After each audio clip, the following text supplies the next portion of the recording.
everyone, welcome back to another episode of Tito Poorito Unbox. Today, I received 2 packages in the mail. Well, not actually the mail, but you know what I mean, right? So, I received 2 packages and we will be unboxing 2 items today. One item coming from Lazada, the other one from Shopee. While both are different, both came from different stores. Both were ordered just here in the Philippines. So I was actually amazed at how fast the products got here. One got here we ordered it 3 days ago. The other one from 2 days ago.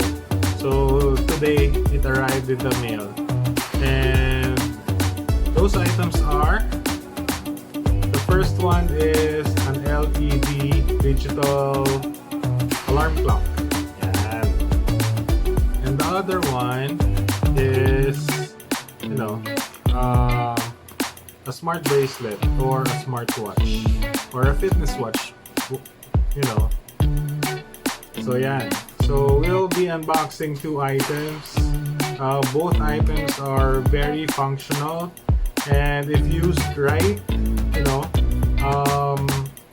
could add a lot of productivity into one's day. Could be your day, diba? And you probably won't believe this, but you won't believe how much I got them. Okay, I got this one for around 388 or something. This one is for 139, but this one is on sale. Buy one take one promo, so I got 2 for the price of 1. Ang galing, no? 139. So right now, hindi na siya naka-sale. So if you would decide to get one, it's 139 unless you'll be willing to wait for the next big sale. Diba? So yeah, 2 items, one smartwatch, fitness watch, and another digital clock.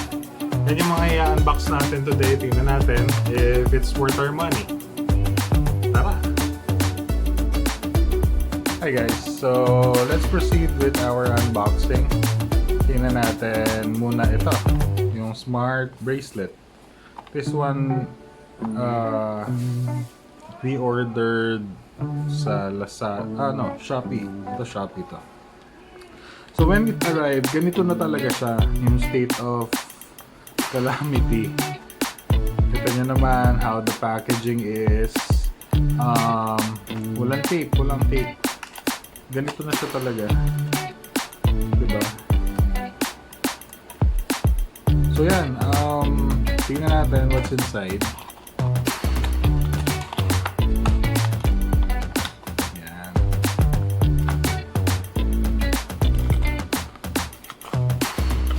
So ito na yung pinaka-manual niya.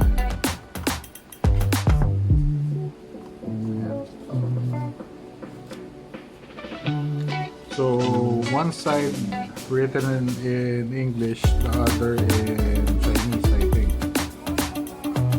Kasi nga made in China to. So let's look at the product.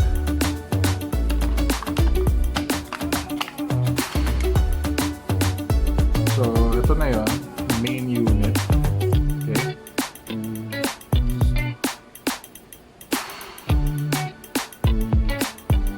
So it's not turning on. Baka drained.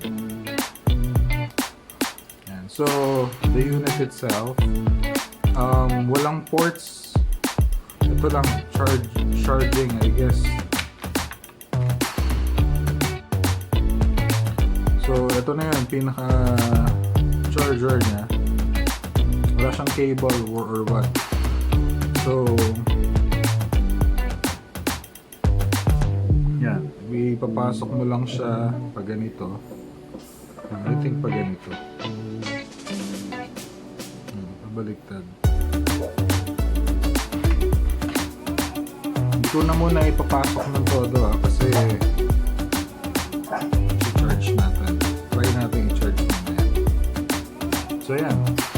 that's how it will look like, I think.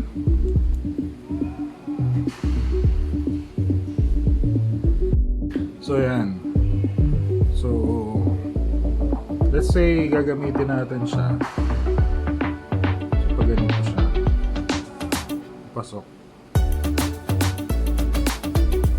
mo siya dito, tapos nasa loob naman. So hindi ko na gagamitin kasi this is not for me. This is not mine actually.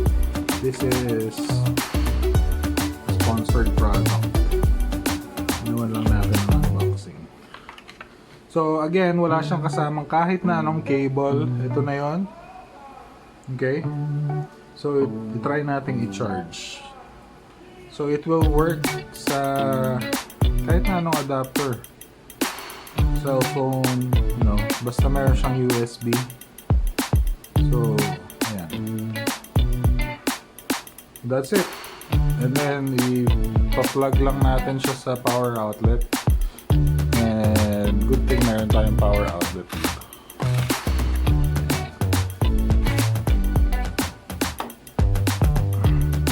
So let's turn it on. It's on. Then if this is like any other gadget, the moment na sinaksak natin siya, assuming it's not dead, dapat magpa-power on na siya. But it's not powering on. So let's give it a few more minutes. Tingnan natin.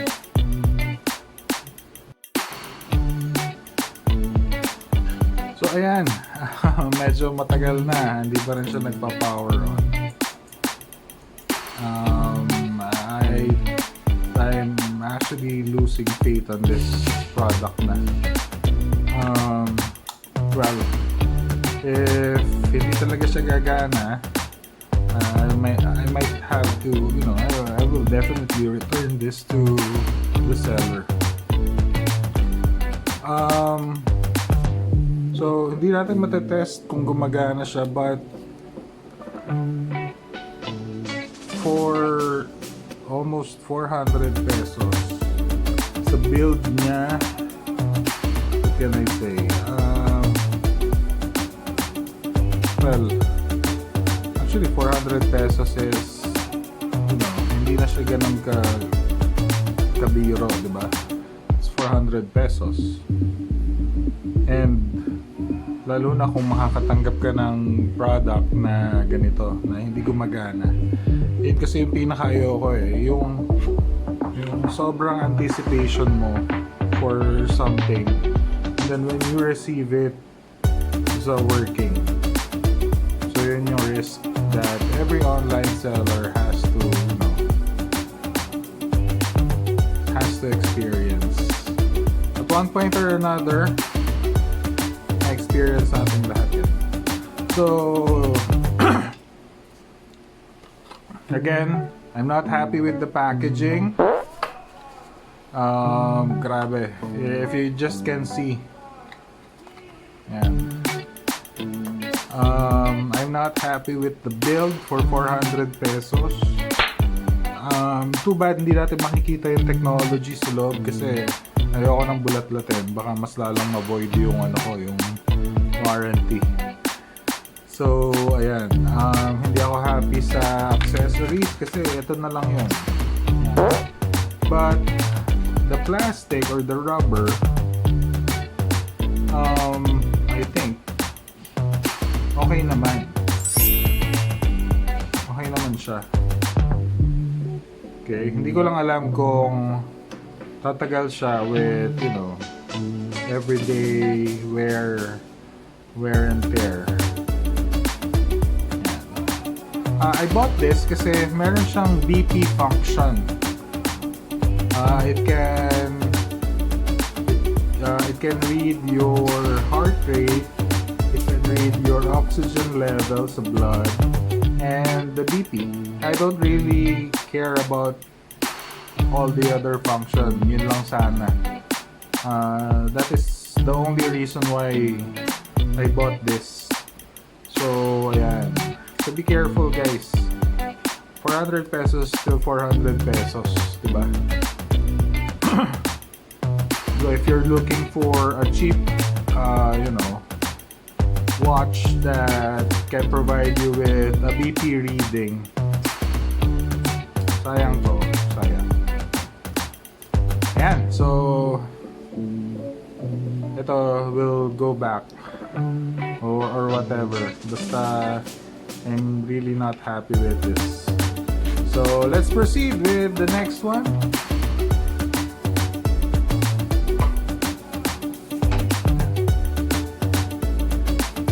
Our next product, mga sis, mga bros, mga sirs, is optically controlled liquid crystal device alarm clock.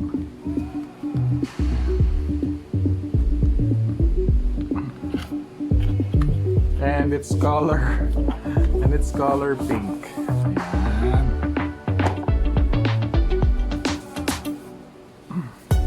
So the box is sturdy enough. Okay. You can see, makapal siya. Sana lang it was handled well. Ayan. Meron din siyang manual, leaflet insert. Okay, one side is in English, the other one is in Chinese. Yeah. So as you can see, ito na yung face niya. Tapos ito yung snooze, tsaka yung light. So I guess, kung snooze mo siya, you press this, just like in the game shows. And in the back, nandun lahat yung controls. You can turn the alarm on and off. You can switch the date, the time, and the year. And then the temperature sensor, you can set it on or off. And you can, adjust or lock it. Adjust the alarm, the date, and the time, and then lock. And it has the QC Fast sticker. Okay? And then the battery slot.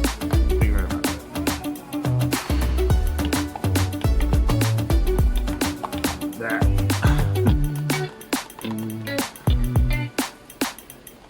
Yan. Oh. Okay, so from what I can see, you will need 3 AAA batteries to power this alarm clock. Parang medyo hassle, no? 3 is actually a very odd number, but good thing meron ako niyan. Ayan. So tingnan natin. Let's power this thing. I only need 3, so steady ka muna dyan, number 1.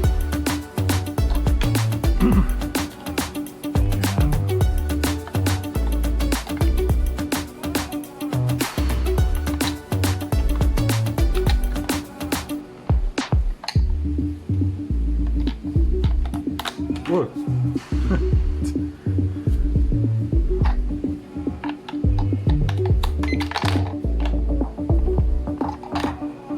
Okay. Medyo malaki ang pag-asa ko dito. Ayan. Ayan. Alarm na siya. So, immediately after inserting the batteries,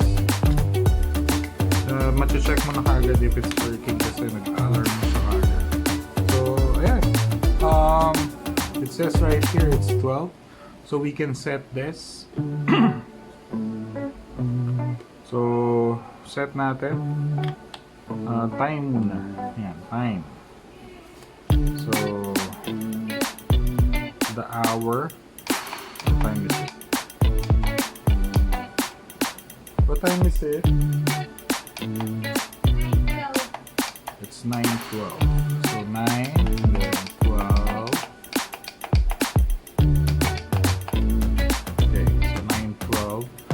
lagay na natin sa 913 kasi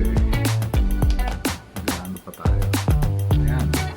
And then, whether it's 24 or 12. So, if you see the AM sign on the upper right, AM yan. So, yeah. That's the 12. Okay. So, okay na tayo sa time. I-set natin yung date. Yan. I just pressed it. Okay naman, di ba? It's bright. So, i-set natin yung date.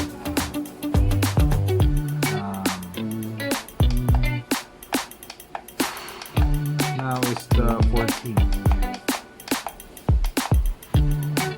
And then yung month. It's August. So 8. And then the temperature, I guess we just have to turn it on. So it's reading 29 degrees or 29.8 degrees Celsius. So yeah. Then the alarm, let's set the alarm. Yan. So, pwede na natin iset yung alarm. Set natin ng 9:15.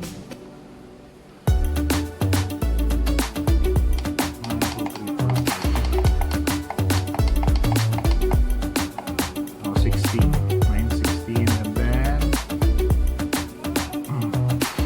we lock it.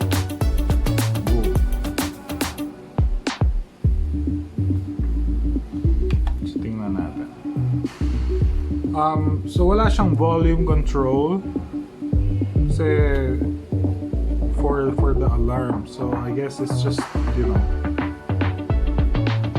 isa lang. Ganun lang. Kung I don't know. Tingnan natin if, kasi most alarm clocks habang tumatagal na naka-on yung alarm niya, lumalakas eh. Lumalakas yung unless i-snooze mo, diba, or disable mo yung alarm. So it starts really, you know, mahina, tapos palakas siya ng palakas hanggat hindi mo siya ini-snooze.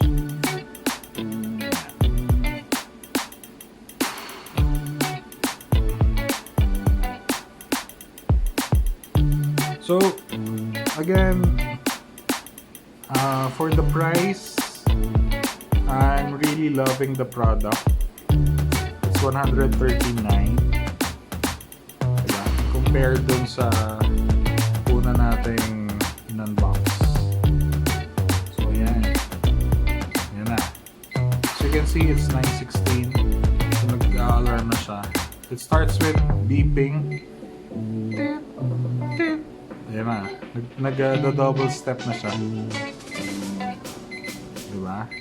And then, just as I suspected, lumalakas siya ng lumalakas. Ayan. Tingnan lang natin before we snooze it. Ayan. The bomb has been defused. Ayan. So, ayan. Overall, I'm happy with this. I'm happy with the build. Although it's made of plastic, okay lang. Walang rough edges. Okay naman yung LCD niya. Maliwanag. I guess we have to remove this. Parang feeling ko ano to. Parang screen protector. But ayan. So, tingnan natin. Ayan. As you can see. So, that's it for this product. Optically controlled liquid crystal device alarm clock.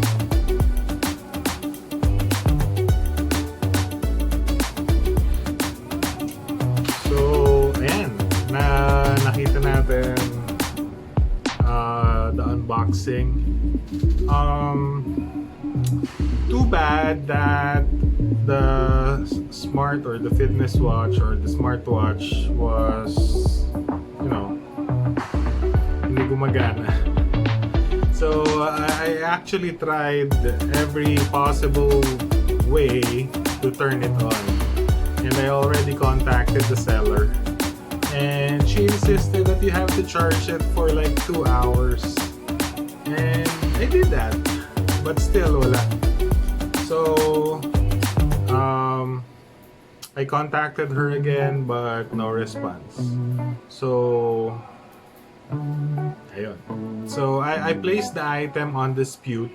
I'm actually requesting for a refund, return refund. I don't know how it will be handled by, you know, Shopee.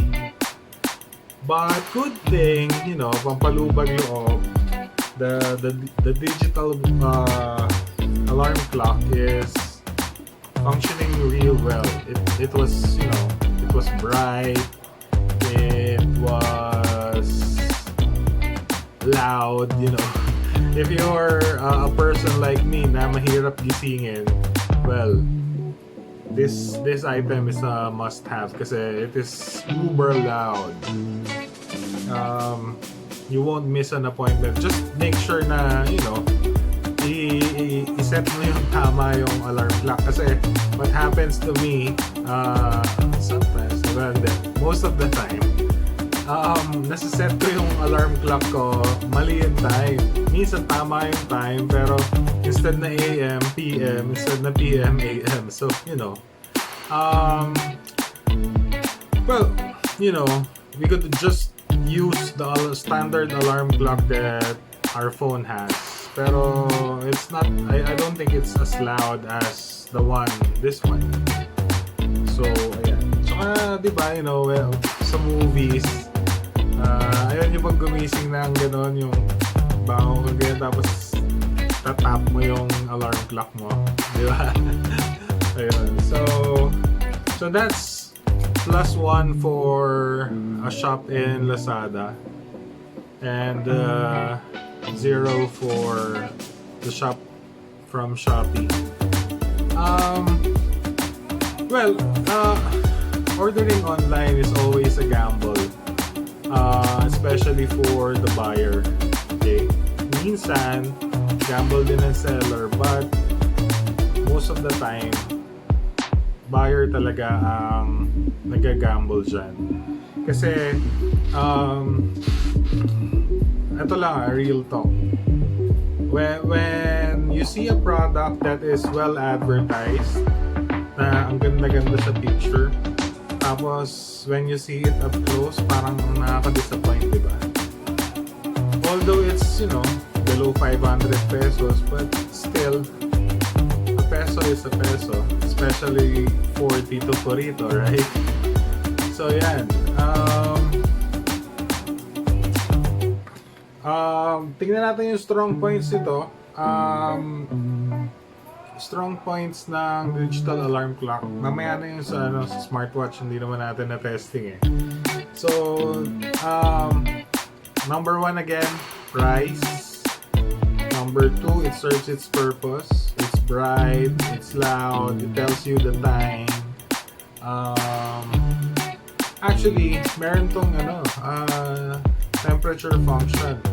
I just don't know how accurate it is, but you know, diba? For that price, yan. Ano pa ba? What other things do I like?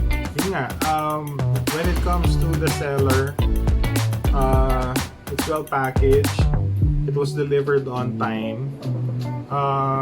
Diba? Even naka MECQ tayo, it got here in as fast as 3 days. So kudos to the seller. Ano pa ba? Ayan, it's simple. It's really simple to set up kasi makikita nyo naman doon na may day, may time. You can set the alarm or the alarm. And yeah. Okay, so going forward to the things that I don't like about this one. It uses 3 AAA batteries. Yeah. I don't know about you, but parang napaka-odd number naman ng 3, di ba? So, maybe you can buy 2 and sometimes 4. Tapos minsan naman yung mga mahahaba, yung marami that you can buy sa mga Japan stores. Pero 3 kasi alanganin eh. So, if you buy 4, one set like this one, yan. Hindi ko na mapakita yung brand. If you buy one set, that's 4. So, magagamit mo yung 3. Meron kang isa na nakatenga. So, okay sana kung, 2 is a good even number, right? Ayan. Yun lang siguro for the optically controlled liquid crystal device alarm clock. So, sana lang mahaba-haba pa ang pagsasamahan namin ito. Ayan. So, ayan. Pag-usapan na rin natin to since dito na rin lang naman tayo. Ito yung sinasabi ko kaganina na well advertised, pero you get really disappointed when you get hold of the product kasi kita nyo naman, di ba, parang hindi pulido yung pagkakagawa.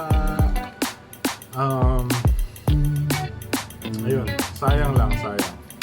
Of course, hindi ako papayag na nothing will happen sa claim ko, di ba? That's what, 300 plus pesos, almost 400 pesos. Laking bagay yun, no? Ayan. So, what did our unboxing prove? Nothing. Kasi mahirap mag-generalize na Lazada carries, the good stuff and Shopee. Kasi Shopee, marami na rin akong nakuhang magandang deals sa Shopee. And besides, most sellers sell on both platforms, Lazada and Shopee. So, hindi mo rin masasabi. So, ano pa, yung feedback. That's the number one thing na tinitingnan natin, di ba? Aside from the price. Di ba? Totoo, aminin mo. Di ba? Aside from the price, the next thing that you look for in the product is or are the feedback. Maganda ba? Okay ba yung seller? Satisfied ba yung mga naunang bumili? Diba? Ayan. So, actually,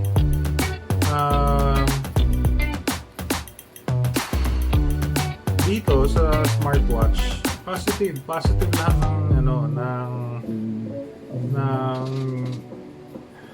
ng feedback niya, mostly. So I was really disappointed. And today is a Friday. Yun nga yung sinabi ko sa seller. Sabi ko, please acknowledge kasi I don't want to be sitting on a defective product on a Friday. Not unless papasok kayo tomorrow to process my refund or what. Diba? Isipin mo yun, sobrang excited ka. And this is not actually for me. This one was a sponsored product, but not a review. Not a sponsored review. This is a sponsored product that is intended to be given as a gift. Dumaan lang sa akin, so I made a review. So yun, nakaka-disappoint, diba? Kaya nga minsan, yung sobrang excited ka, na parang ang tagal, mag-check ako kung ano ng status nung ko. Tapos when you get it, well, again, that's a gamble. Everything you do online is a gamble. Sometimes it pays off, sometimes it doesn't. So all is fair in love and war. So yan.